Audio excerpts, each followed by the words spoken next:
Chapter 6 The Declaration of Independence 6.1 Introduction. As you read in Chapter 5, the bloodshed at Lexington and Concord marked the turning point for the colonies. The day after the clashes, horseback riders galloped through the colonies with news of Britain's barbarous murders of innocent militiamen. Most Americans were deeply shocked by the news. More urgently than ever before, they debated what the colonies should do about the trouble with Great Britain. The choices were clear enough. The colonies could declare their independence, a course that would surely lead to war, or they could continue with protests and petitions. This choice would keep the colonies at peace, but at what cost to the colonists' freedom? No one was more outspoken in his support for independence than Patrick Henry of Virginia. After the passage of the Intolerable Acts, Henry delivered to the Virginia House of Burgesses one of the most famous speeches in American history. "There is no room for hope," Henry began. "If we wish to be free, we must fight. Our chains are forged, their clankings can be heard on the plains of Boston. The war is inevitable, and let it come." Then Henry spoke to those who treasured peace above freedom. "Gentlemen may cry peace, peace, but there is no peace. The war is actually begun. The next gale that swoops from the north will bring our ears the clash of resounding arms.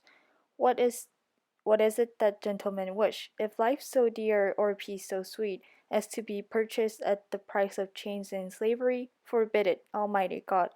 I know not what course others may take, but as for me, give me liberty or give me death." Despite the passionate words of patriots like Patrick Henry, most colonists remained reluctant rebels. As you will read in this chapter, only after war had already started did the colonies decide to declare their independence. 6.2 The War Begins. On May 10, 1775, the Second Continental Congress met in Philadelphia. By then, New England militia has massed around Boston. The first question facing Congress was who should command this New England army.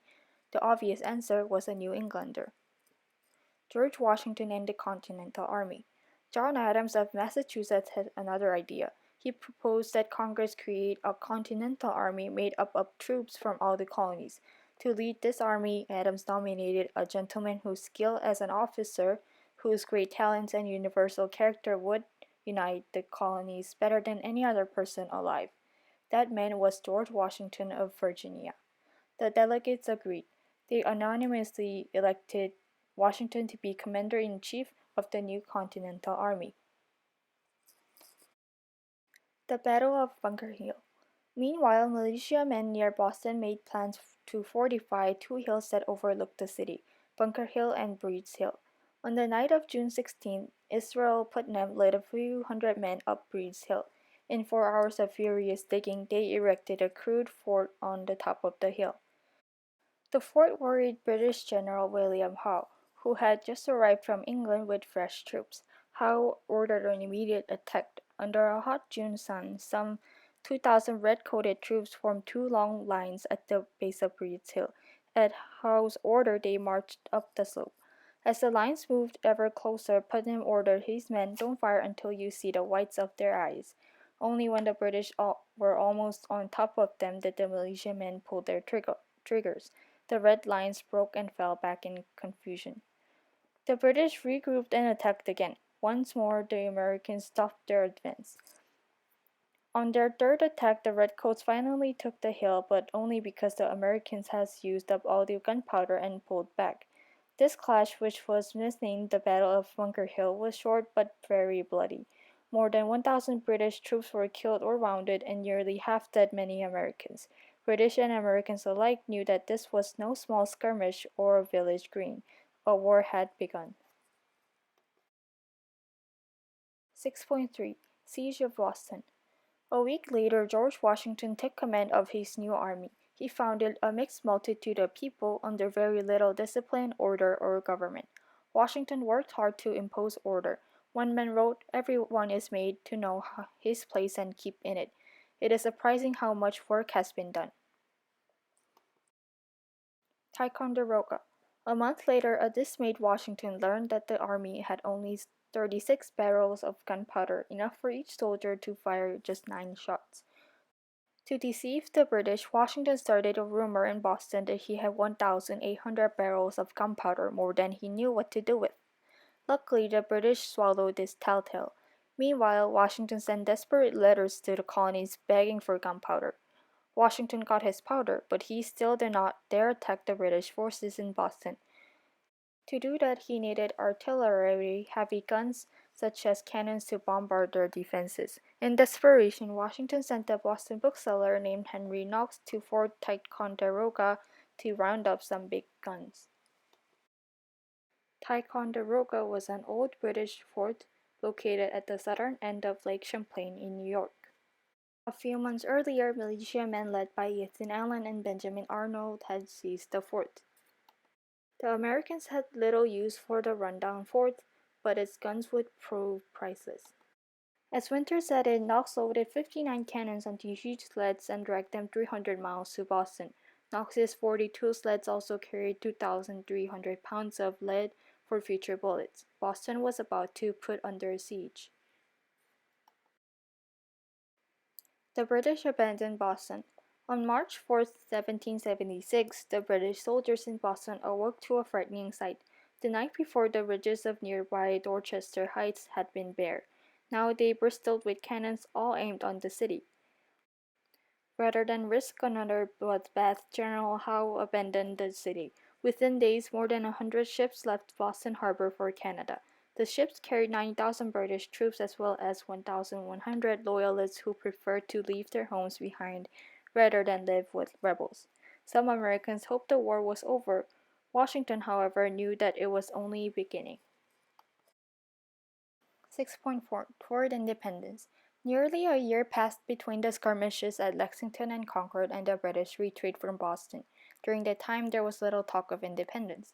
Most colonists still considered themselves loyal British subjects.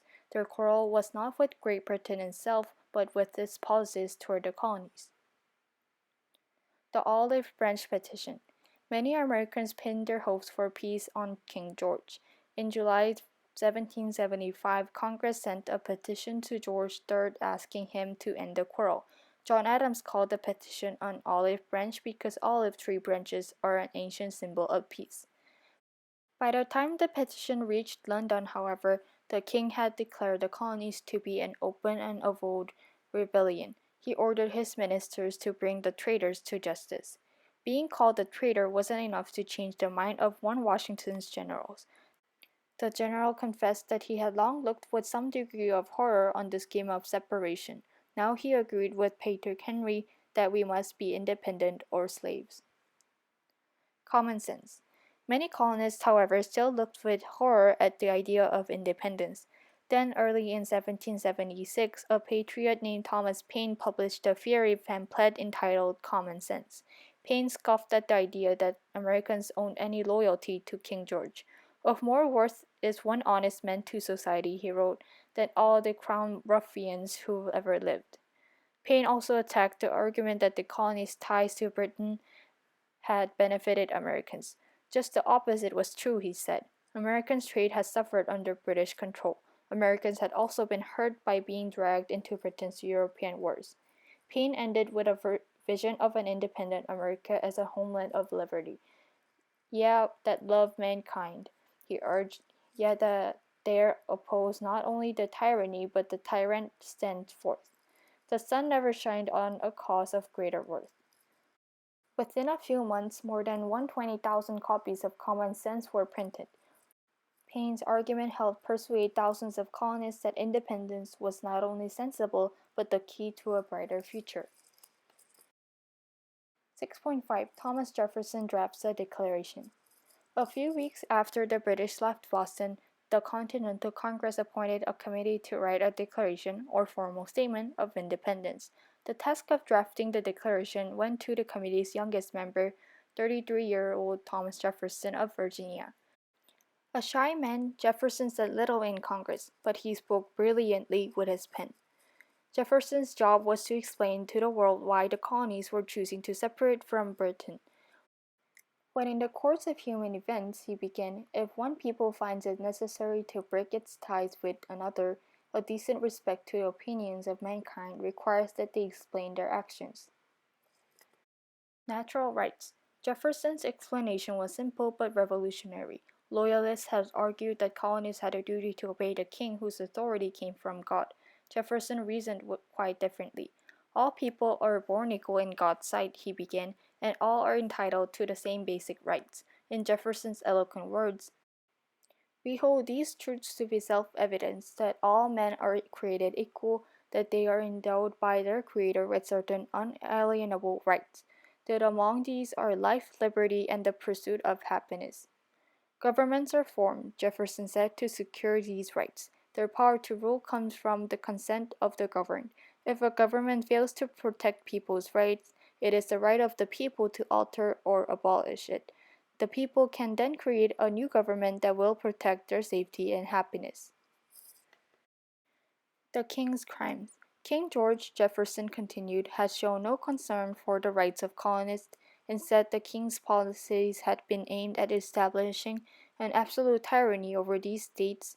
As proof, Jefferson included a long list of the King's abuses. In all these actions, Jefferson claimed King George III had shown that he was unfit to be the ruler of a free people. The time had come, Jefferson concluded, for the colonies' ties to Britain to be broken.